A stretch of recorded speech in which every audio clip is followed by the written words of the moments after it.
for joining us here for this amazing night. It's always fun to be in the fight capital of the world, even more fun when you have a spectacular spectacle on tap like we do this weekend.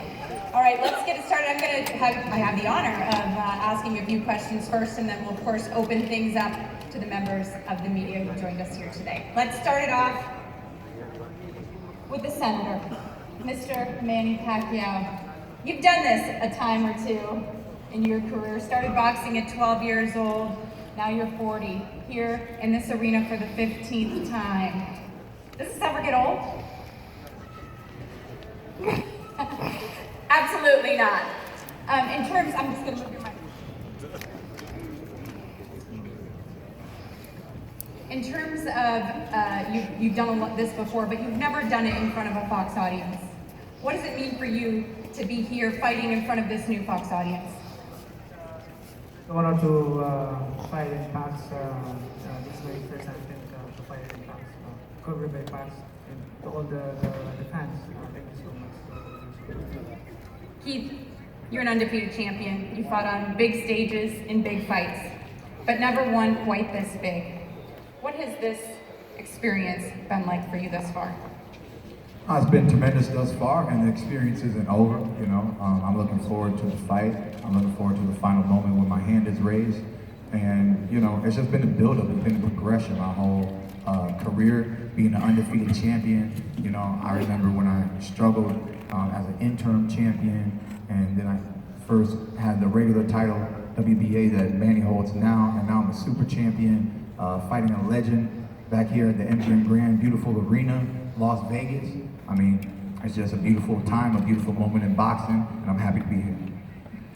A beautiful time, but things have kind of gotten a little personal throughout this fight camp. I think, Manny, some things were said by Keith that you've not been happy with. He said he plans to retire you, that he's not going to let a little bunny rabbit beat him. He said he's going to crucify you. Has this gotten personal?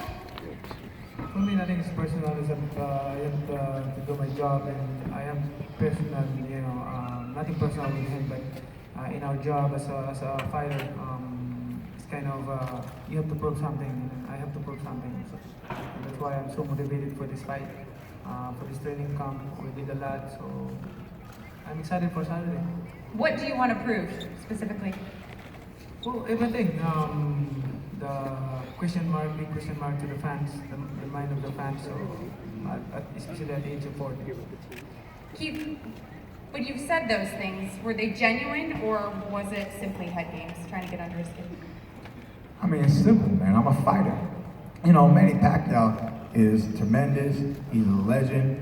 He's accomplished so many great things in the sport. Most boxers, if they've accomplished half the things Manny Pacquiao accomplished, they still have successful careers. But, you know, I'm not here to hug Manny Pacquiao. I'm not here to pat him on the back. You know, I'm here to fight him. And so for me, it just puts me in the fight mode when I let him know, he ain't gonna do nothing. With them little T-Rex arms, he's about to get, you know, beat up. I get to punch a senator in the face. You know, he's gonna feel it. And if he's upset about it, you know, he can do something about it Saturday night. It's called swing, swing, swing, baby.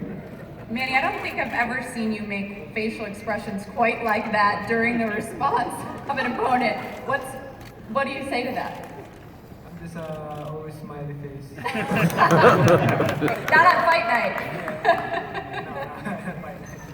Do you have a reply to that? I mean, I don't think anybody's ever told you had T-Rex arms. Well, I mean, it's easy to say, but I don't know if it's easy to do it in the ring. You know me, I've been in this sport more than 2 decades, so my experience will prove it. Fair enough. Well, this card is action-packed top to bottom. Let's move on to our co-feature. Omar Figueroa Jr. will take on Yordenis Ugas. Two guys with powerful punches. Omar, let's start with you because you're fighting this fight at welterweight, 147 pounds. Have you given up at 140? Given up making weight, that is. No, but I feel great at 147. The weight cut has been easy as it was for Guerrero. So I was able to focus on maintaining my body healthy instead of trying to cut the weight and all that. So honestly, at the end of the day, that's what matters. If I'm not healthy, I'm not going to fight, and I get paid to fight. So I'm here to make money.